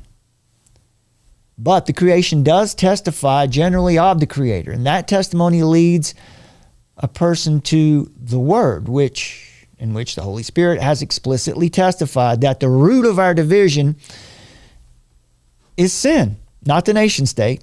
It's the heart that's desperately sick. It's wicked, and no person can even know the full depravity of his own heart. The only redemption and peace to be found in the universe is the redemption and peace God has made available through Christ Jesus, who is the Prince of Peace. In Ephesians 2, we read, "But now in Christ Jesus, you who were once far off have been brought near by the blood of Christ, for he himself is our peace, who has made us both one and has broken down his flesh, in his flesh, the dividing wall of hostility, by abolishing the law of commandments expressed in ordinances, that he might create in himself one new man in place of the two, and so making peace, and might reconcile us both to God in one body through the cross, thereby killing the hostility." That's the answer. That's the cure. It always has been. I can play one clip. It might be good on the way out. This is Ray Bradbury. I just want you to listen to the general idea he has here. This is right after the moon landing. And actually, I need to put this on the other thing here. Yeah, this is Ray Bradbury after the moon landing. And I just want you to listen to his, he's very excited. He's very happy. He has a very positive outlook for the world. And this says a lot about this web of trust and all this idea where we celebrate technology. Newer cliche. Where we celebrate technology over, celebrate technology as the answer, as our salvation. Listen to this. This is interesting. I believe firmly, excitingly, that we are God himself coming awake in the universe. In other words, we exist on a very strange world that we know nothing about. Our theologians have tried to help us understand this. Our scientists have tried to help us understand this. We know nothing. We start in ignorance. Can man ever feel at home elsewhere than on Earth? Yes, and he's going to make himself at home first on the moon, then we're going off to Mars, and then we're going to build ourselves large enough ships to head for the stars. And when we do reach the nearest stars and settle there, we'll be at home in the universe. That's what the whole thing is about. This is an effort on the part of mankind to relate himself to the total universe and to live forever. This is an endeavor to... Wait a minute. Live forever, you mean? To live forever. This is an effort to become immortal. At the center of all of our religions and all of our sciences, all of our thinking over a good period of years has been the question of death. And if we stay here on Earth, we are all of us doomed, because someday the sun will either explode or go out. So in order to ensure the entire race existing a million years from today, 1 billion years from today, we're going to take our seed out into space and we're going to plant it on other worlds. And then we won't have to ask ourselves the question of death ever again. We won't have to say why existence, why life, why anything. We will stop questioning in those fields. Well, how about that? Well, Ray Bradbury, he thought this amazing new technology, whatever you think of it, he thought that our leap into the void of space was going to bring mankind together. Ray Bradbury saw the Apollo program, the American-Soviet space race, as the launch of world peace. In the glow of the moment, he said, I think it's going to draw us much closer together. He believes that space travel would energize mankind in ways only warfare had done before. So, materialistic ideology, pragmatic efficiency is the answer. Technology will save us. Materialistic ideology has subverted and corrupted our view of technology. You even hear Bradbury here conflating ideas about God with mystical and Masonic notions of mankind securing his own immortality, apotheosis through technological triumph. Technology and the sciences are being used illegitimately to promote a materialistic worldview. But worse, it's a growing syncretistic worldview that places mankind as the author and finisher of his own salvation. And that actually undermines scientific inquiry. It undermines the progress of technology even. It leads to incorrect and unsupported conclusions about our capabilities and who we are. Right? This is the identity crisis. Theologian and author Tony Reinke writes this. He says, space travel reached Tower of Babel-like heights, drawing together the collective aspirations of mankind. Some said mankind could now cast off the old traditional myths of this planet and reach for new planets. We could finally discard the old dated religious rituals and grab for immortality through scientific discovery and space travel. Did it work? Did the space race unify all the nations? Today, we carry more computing power and a more powerful communications platform than NASA and the U.S. government possessed altogether at the time. Has our ability to build amazing technologies or our ability to make amazing cosmic discoveries, has it brought humanity any closer together? Quite often when astronauts return from space, they report experiencing what's called the overview effect, or an overwhelming sense of the reality of our position as truly helpless creatures dependent on the sustenance of our planet, and this metaphysical shock of seeing the Earth from a distance. It causes those who experience it to question the territorial boundaries, to question borders, to question wars, to question international tensions between nations. They all say that if everyone could just see the Earth from space, surely we'd all get along. This is what Ray Bradbury assumes. He assumed that this would inspire greater interest in God, even, he said. I don't know who he thinks God is, but that's something he said there. Well, has that happened? Has it filled the churches? American novelist and conservationist Wendell Berry wrote about NASA. He said, NASA might offer extremely expensive mystical experiences to astronauts, but the buzz never translates into global peace. The world looks peaceful from a distance, but it is rocked by localized human discord. Yuval Noah Harari says that humanity has experienced a halt to world wars due to the rise of the knowledge economy. As science and innovation became a nation's most lucrative resources, wars became more limited to the few regions where material-based economies remained. Is that true, or have wars just changed form? Right? It's an info war. The false environmentalist movements also tell us that our problems are far more drastic than a world war. They say the planet itself is dying and becoming a liability to the future of humanity. If they only knew how right they actually were. Maybe we should tell them. Many believe that alien disclosure would unify humanity, end warfare, and bring meaning and true happiness, and provide humanity with an escape pod before our oceans boil away and the planet becomes inhabitable. In 2024, as we sit here today, humanity trusts the potential of technology far more than God. We suffer from an identity crisis, not that we've forgotten that we're gods, but that we have read and believed our own headlines, and we have overestimated our potential, while we have underestimated the cost of sin and we've underestimated the cost of sin, and we've underestimated the judgment and wrath of God.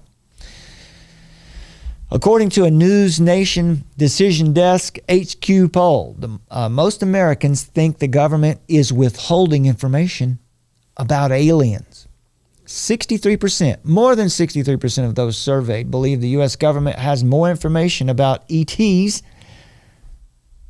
than they've shared publicly. Only 17% thought that wasn't the case.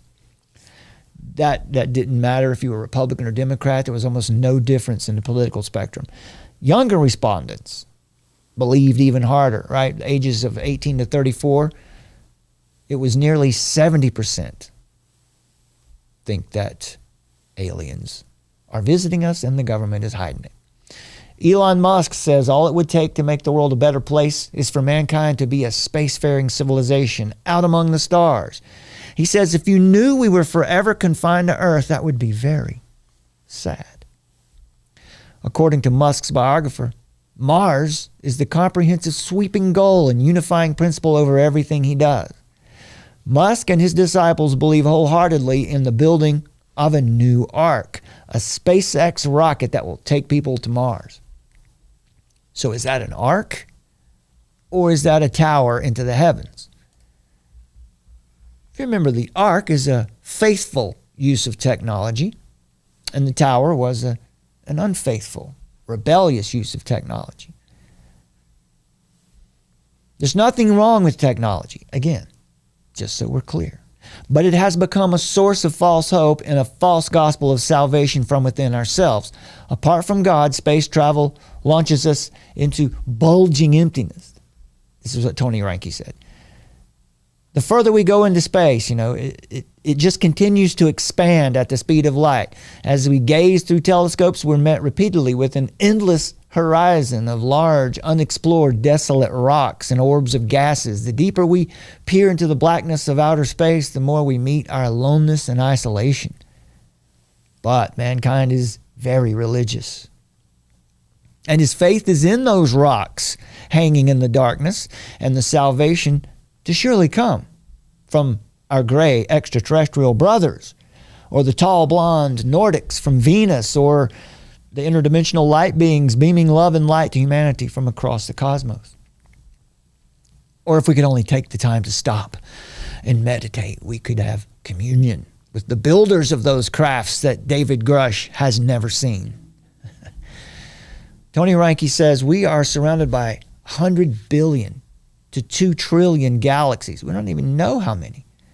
In a physical space stretching at least 90 billion light years. Inside this unfathomable expanse we call the tiny blue marble home. We can propel ourselves at 25,000 miles per hour to another huge rock, but there we will find just another rock, another big, round nothing, like a Bitcoin.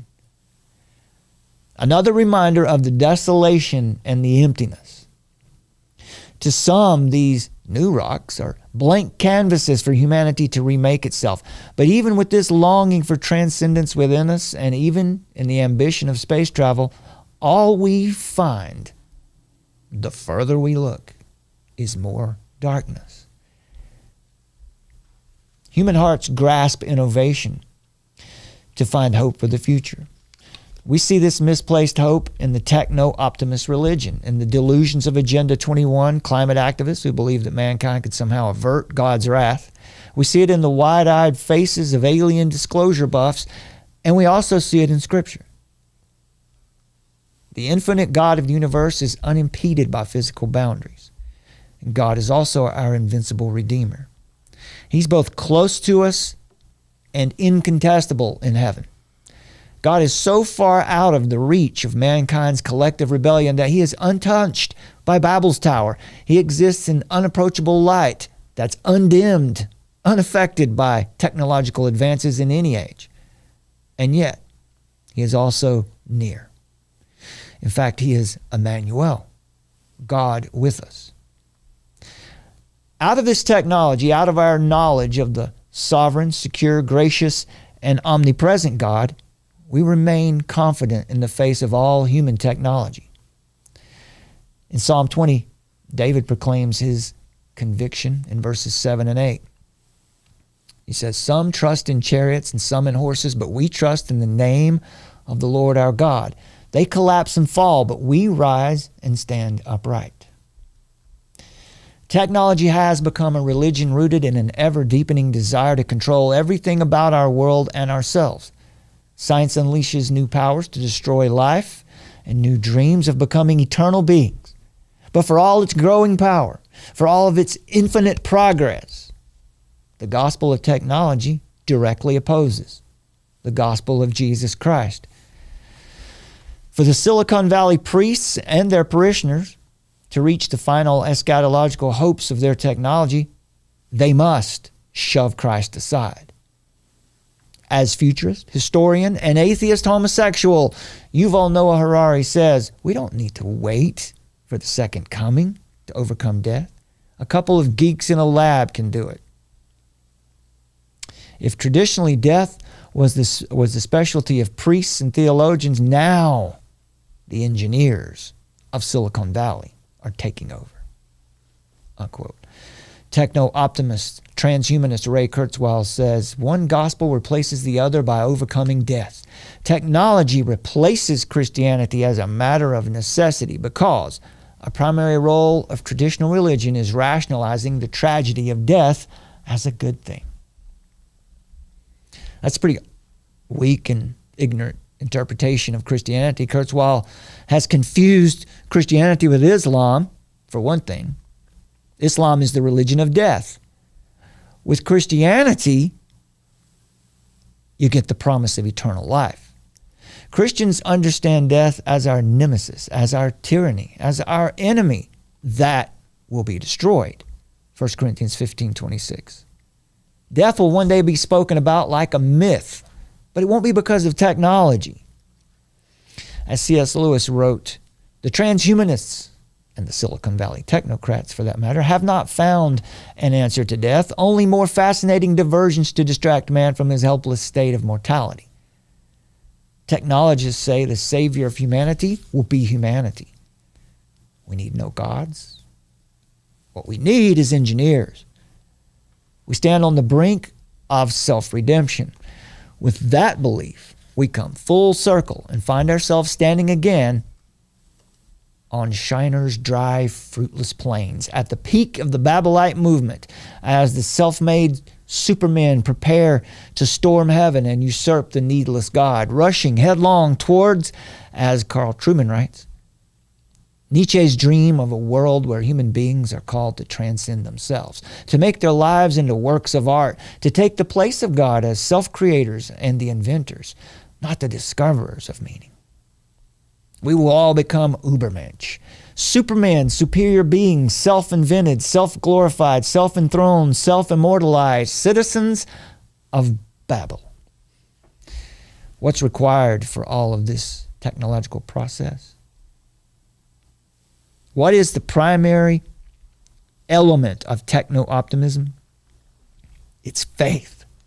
The gospel of technology asks only that we put our trust in the full technical control of our Silicon Valley priests and masters of all reality. Trust in technological improvements. Go along with them. Adopt, adapt. Don't resist. Don't question. Don't worry if you see certain technologies outrunning ethics. You must place your faith, or at least your blind trust, in the techno-optimists, in the technocrats, and in the transhumanists. Just as there is religious fundamentalism, there is tech fundamentalism, climate fundamentalism, UFO, UAP, and alien disclosure fundamentalism. In Genesis 1, we read that mankind was created to relate, create, and dominate. Verse 26, and then God said, let us make man in our image, after our likeness, and let them have dominion over everything. Verse 27, so God created man in his own image. In the image of God, he created him. Male and female, he created them.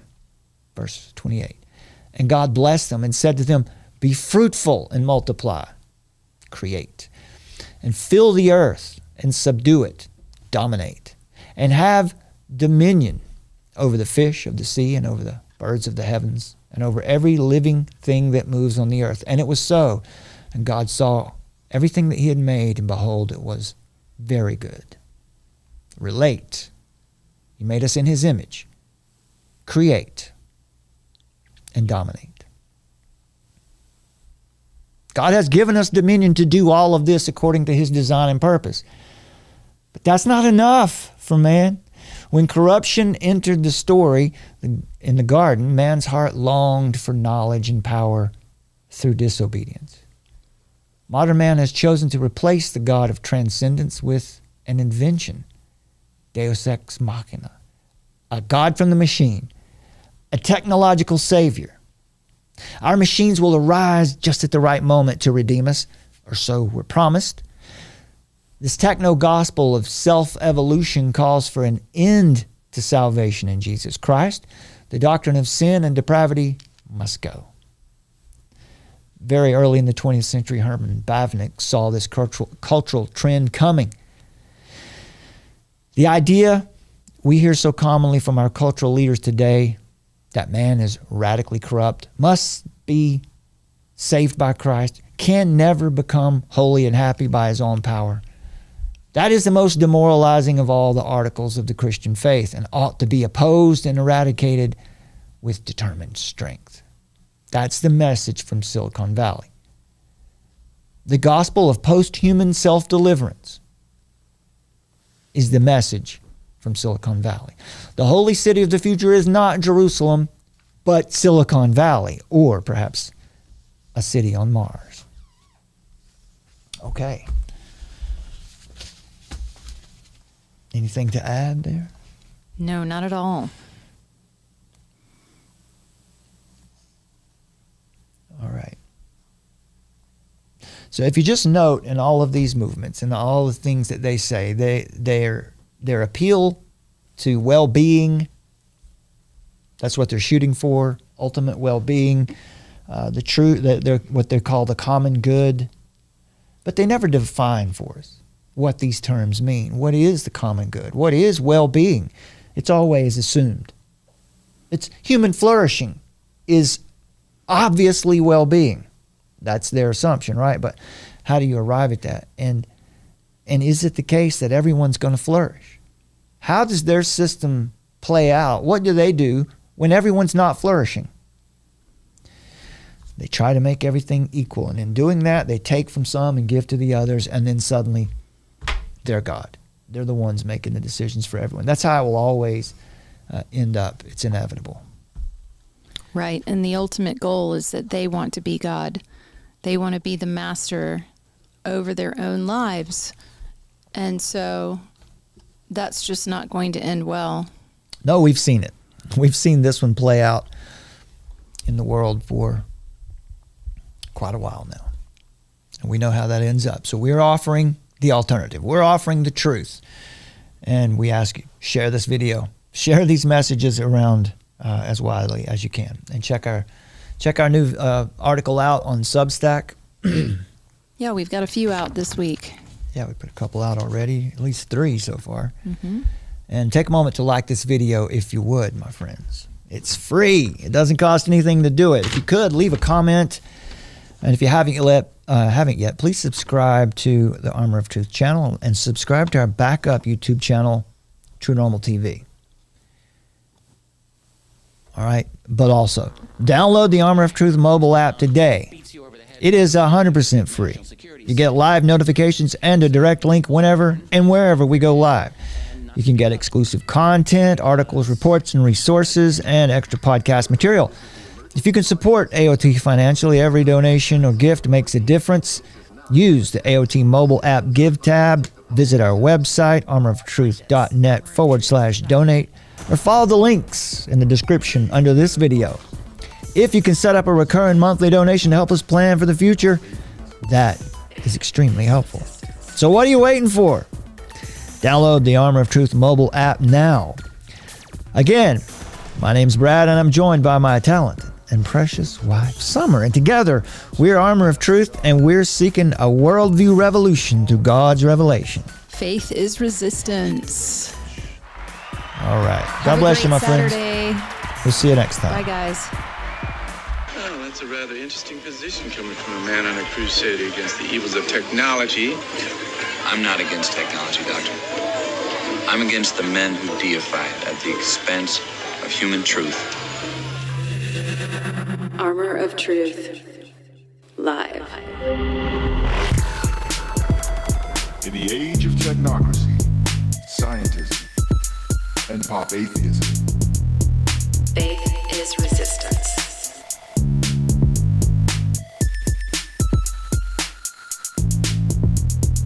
Nietzsche, of course, announced the death of God and called for the birth of the Übermensch, the Superman, who would take humanity to new heights and to create a new world order. Find us at the Armor of Truth YouTube channel. And log on. armoroftruth.net.